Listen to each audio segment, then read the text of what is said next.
Tonight we will be discussing internal security with a focus on state police option. My guest is Tayo Awokoya, a public affairs analyst. Welcome to Politics Tonight, everyone. Stay with us. We'll be right back.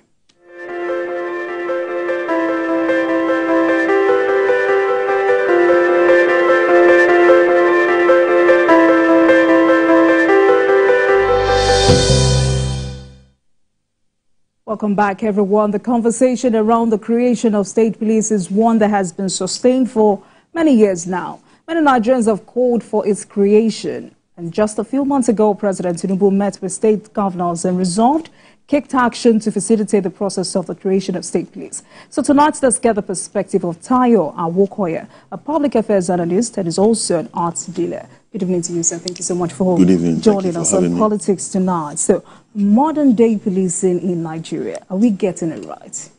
Well, we have been talking about this thing for the past 20 years or more, and I believe there's a need for a regional approach.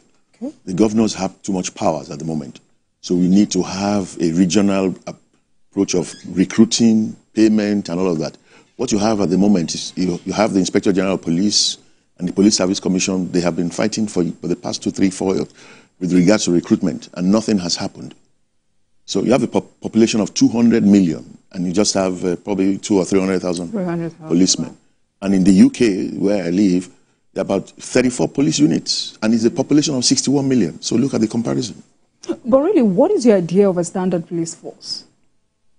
Standard in what sense, when you say standard? In all ramification. I mean, if we were to look at what a police unit, a police operation should look like, what's the standard anywhere in the world? Well, it's supposed to be recruitment-wise. I mean, we're supposed to have people who are graduates, people who are, people who are aware of what is going on. I'm not sure if we have an IT unit for the police in Nigeria at the moment. And that's one area that, the thing I keep on saying is that I've been on this program once, the police should stay amidst the people, not outside the people. You don't need to have barracks, separate barracks. It doesn't help matters. If the policeman lives with the people, his children will behave well, and so will he. And it's all about pay, and and there are so many things to. There's so many problems. There's been just deficit between the Niger police and the people. Definitely.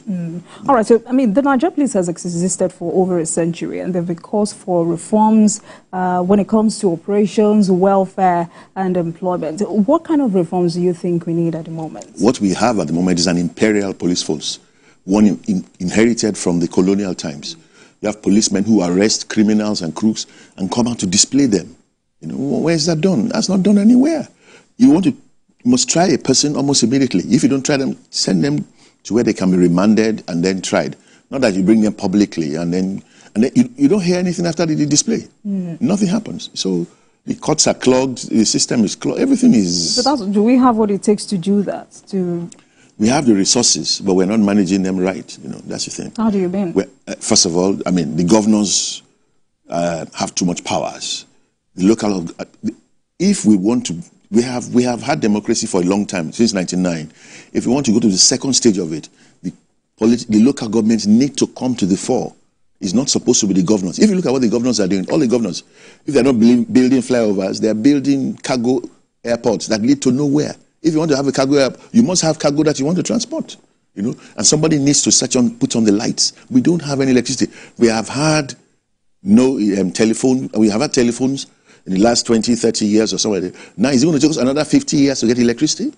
You know what I mean? So we need to sort out this problem. These are basic problems. We've had several reforms in the last 1 year. Why do you think it's been hard implementing these reforms?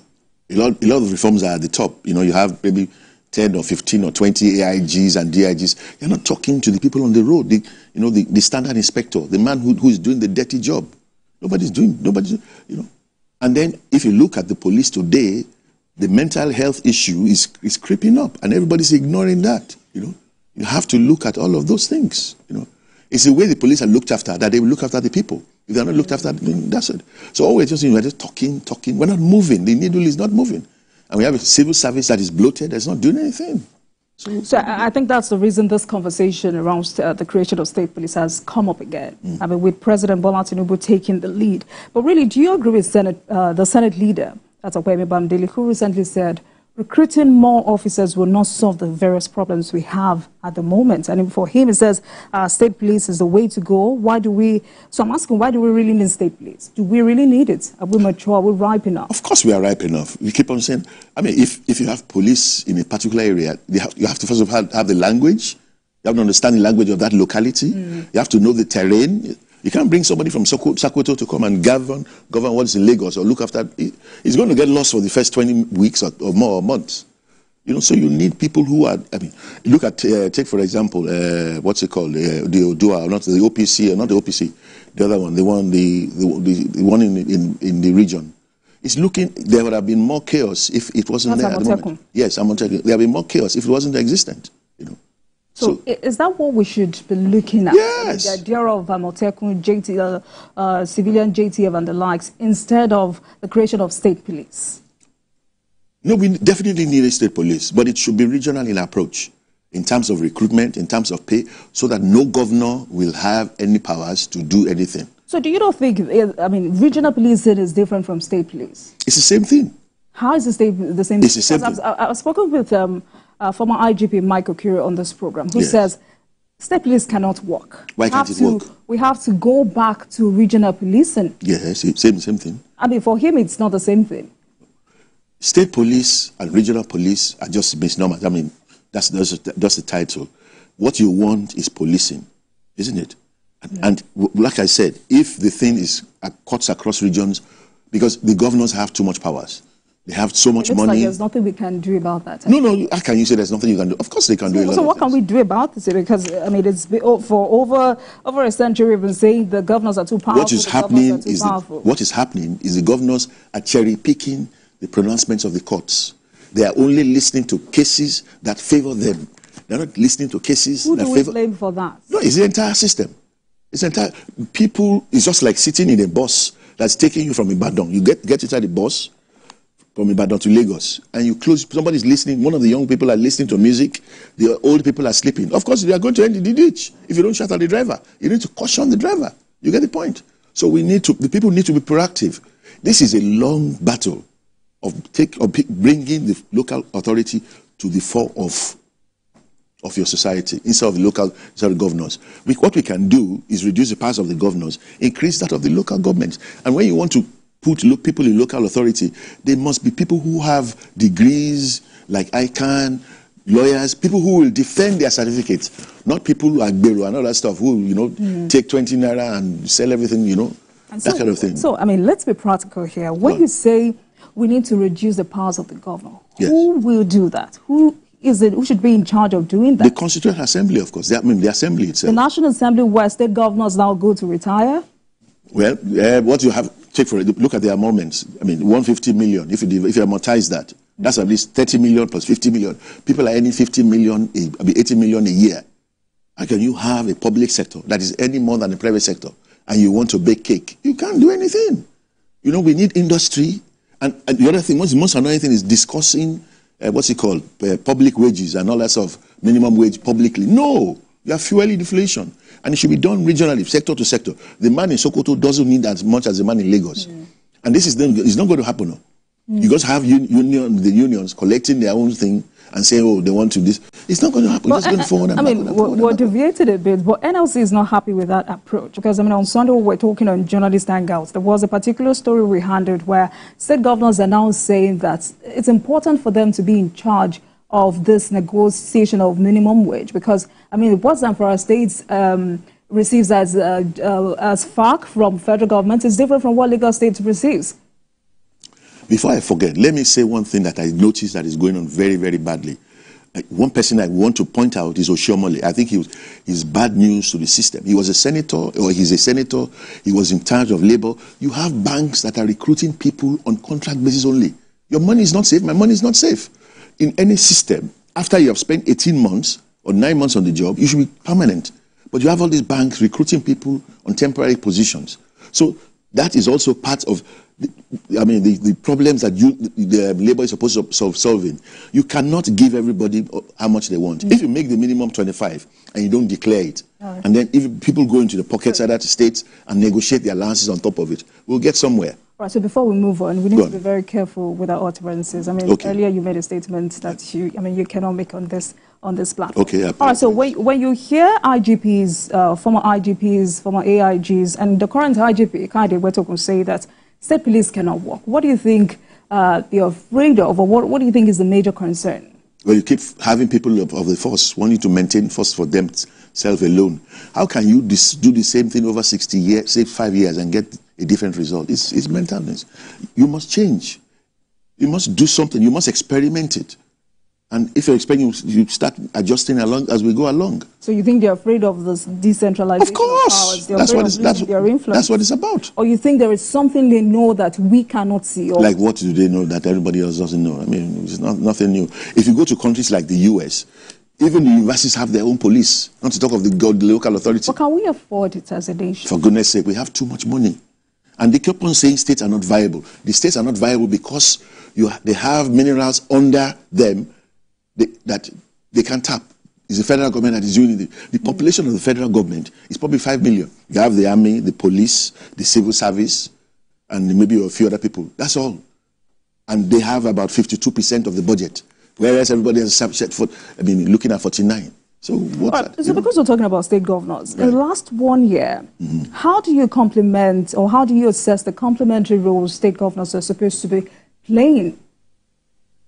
Playing for what? With regard to state police or what? No. With regards to helping the federal government achieve its vision and all of that, how do you assess the complementary roles state governors are supposed to be playing? I think it's playing to the gallery, isn't it? Somebody dies and then they put their clothes and they go and apologize and stuff like that. It's all playing to the gallery. If you look at the amount of money these guys are sitting on, it's a lot of money.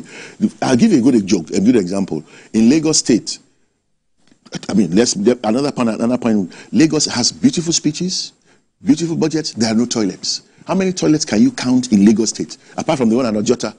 And you want tourism. You know, all those small things matter. Toilets that people can use. You understand what I'm trying to say? In Lagos State itself, everything on the curbs, like people who are selling food or where the walkways, belong to the local authority. You get? And then the rest of the money coming from Abuja goes to the governor. What's that all about? Do you see what I'm saying? I'm saying every year, nobody looks after the drainages. They don't clear the drainages. Then the next year, they start crying about flood. There must be, you know, it's a continuum. This morning, on my road, I was clearing the drainage so that the water doesn't come into the house. But that is the duty of the local authority. And the next thing they come with tenement rate and stuff like that. All they're doing is collecting money. They are not telling us what the service they're rendering. What are the services you get, apart from a policeman slapping you or locking you up? What services do you get from, if you come out of the Murtala Mohammed Airport, they're hardly any lights. When Fashola was there were lights. That has been discontinued. All right, so let's go back to this matter of state police. Yes. Because there seems not to be a consensus on this matter.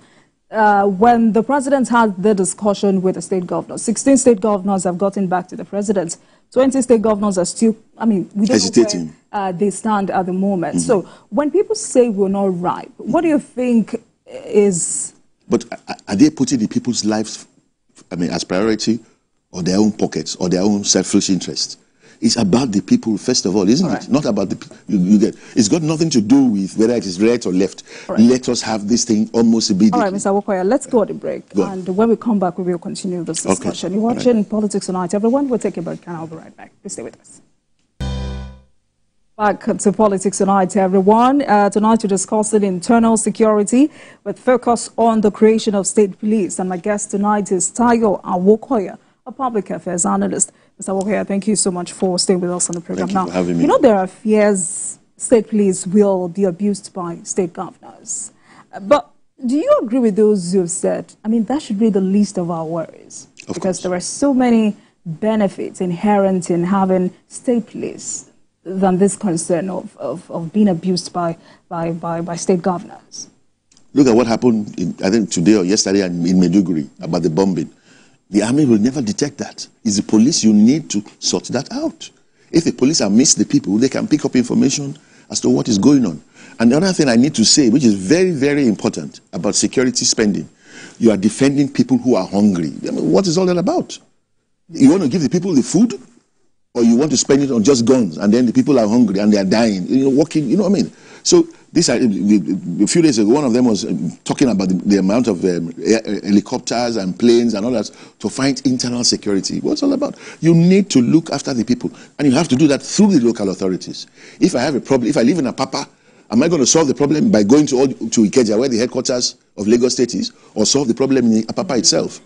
You see. But if this huge concern is there, I mean, that's state governors abusing this process. How do we insulate the police from abuse? Like I've said, anytime when we do get that thing, the governors are not going to be in charge of the police. They're not going to be in charge of their recruitment. They're not going to be in charge of promotion. They're not going to be in charge of pay. It is going to be a body set up on its own. That is the way forward. You cannot give the governors, with their security vote and everything they have, police powers again. I mean, for goodness sake, that's tantamount to suicide. Even political suicide for they themselves. You get the point? So we need to bring the local governments to the fore, and we need to reduce the powers of local governors. And we also need to ensure that the police are not in the hands of the governors. So, I mean, if that's what you're advocating for, is that state police? It is state police, but it's operated on a regional basis. They can pay salaries that way better. You know what I mean? Because they can recruit across board, and they can do, it's better that way. It's economies of scale. It's straightforward. But those have also said this should be optional for states who can afford it. Of course, agreed. Possibly, yes. Why not? Why not? Well, but we are playing hypocrisy. Let me tell you the funny thing. We call it federal government. It's not federal. It's central.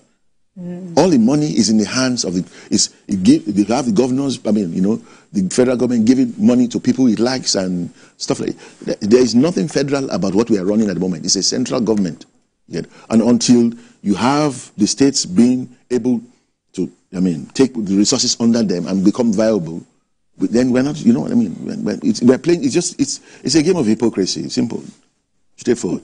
I don't agree. Can you just go back on that question again, because the pen parts I have not answered. Which are the questions? The question you just asked now, the last one. Okay, there are those who are saying this should be optional for states who can afford it. No, but when you say optionals, in the north, they already have a similar. They have state police, isn't it? They're not calling it state police. It's supposed to be a religious police. But they do not carry guns. Even if they don't carry guns, they destroy alcohol and all that stuff. Never mind that they claim from the VAT that is produced in the south. So you say all these contradictions are there. And what is going on to me is we find that certain parts of the government, of the system, are taking people's land and waiting, saying that the state police is not ready. Is it when they have taken all the land that you now say we can now use state police or what? You know what I mean? It's in any system that is federal, you have push and pull, forces. And that's what is going on. So we need to have this state police almost immediately. That in the Maiduguri will not have happened if there's a state police there, because they will speak the language, the people, they pick up language. The army can't see anybody. And it's going to take them forever. And I will say it again, you don't defend people who are hungry. They themselves will be a threat to the system. You need to give people food, and it's the local governments that can do that. You can walk into a local government, but you can't walk into the state governor's office to ask for what? What's he going to ask? You're not even going to go past the security. You get my point? But it's a local government. The man lives in your neighborhood. He's going to pass by you. On your way to school, on your way to work, you are passing by the secretariat. You can stop there. You haven't given me this, you haven't given me that. It's straightforward. So, if we eventually go ahead with state policing, do you worry about collaboration, intelligence sharing between state and federal police? It's already happening. It's already happening, isn't it? Amotekun is giving news to the federal police, isn't it, at some point? The only thing that is happening is that, okay, if Amotekun sometimes gives them, you then find the same central government of releasing those people, either unprosecuted or not. So the states also need to have, or regions need to have their own powers to imprison. But how do we strengthen this collaboration? Because in the last 1 year or thereabouts, you've had army chiefs complaining of lack of intelligence or lack of intelligence sharing among the sister agencies. No, that has always been there. It's an encouragement. But are the army supposed to be on our roads, on our streets? In today's Nigeria, that's what we have. The army are in about 30 states. Reality. No, but we can walk away from it. The politician, General Obasanjo gave the North Boko Haram. Gave them the Sharia law. What more do they want? You know, nobody has sat down to find. It's basically about hunger. If you go into those Boko Haram territories, Boko Haram is offering them money and stuff like that. Who is offering the poor anything in those local authorities? Do you get my point? Nobody is. You know? Well, really, my question is, how do we strengthen this synergy? The synergy. Yes. It's about cooperation. It's about, you know, putting things in place that will make them share resources and all of that. Okay, you have NIN and all that stuff. When they were doing kidnapping under Buhari, what happened to the use of NIN? These people call people and ask for ransom. What happens? Are you saying you can't trace their numbers? You know what I mean? It's a joke. All right. So, I mean, above all, what exactly are we not getting right in this fight against insecurity? It's hypocrisy. You know, that's what it's all about. I mean, when you say hypocrisy, no one would really understand what you mean by hypocrisy. Is it about us not having enough manpower and technology to secure Nigeria? Is it about funding? What exactly? Of course you don't have enough power, but you need to have people who work from the states or within the local, who know the terrain, who can speak the language, who can pick up information. You need all of that. Have you been to any of the police barracks? Have you seen the eyesore there? And you want that kind of man to talk to you politely on the road? It's not going to happen. It's a joke. You get that's the hypocrisy of it. You get. I asked the question because there are those who have talked about budgetary allocation. I mean, there's so much underfunding when it comes to welfare of the police, and there are those also advocating that there is a separate budget for the police, other than what we have with the defense budget. Do you agree with that? Is that why is the defense budget higher than that of the police? Are we fighting an external enemy or an internal enemy? You know, and then you have the hypocrisy of porous borders in the north. People coming in from different countries who know that there is kidnapped money to be made in Nigeria. So you get the point. Let us call a spade a spade. We want to fight this security. You know, let's do things as they are. You know, and let's stop calling Nigeria a federal government. It's a central government. If it's in charge of, I mean, the present president has got to the forefront after so many years.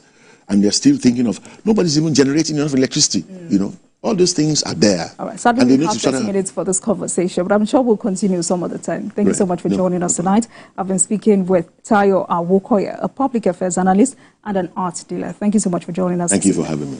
And thank you very much for watching, everyone. That's our package tonight. Thank you so much for watching. I am Olajumoke Olatuji. Good night, everyone.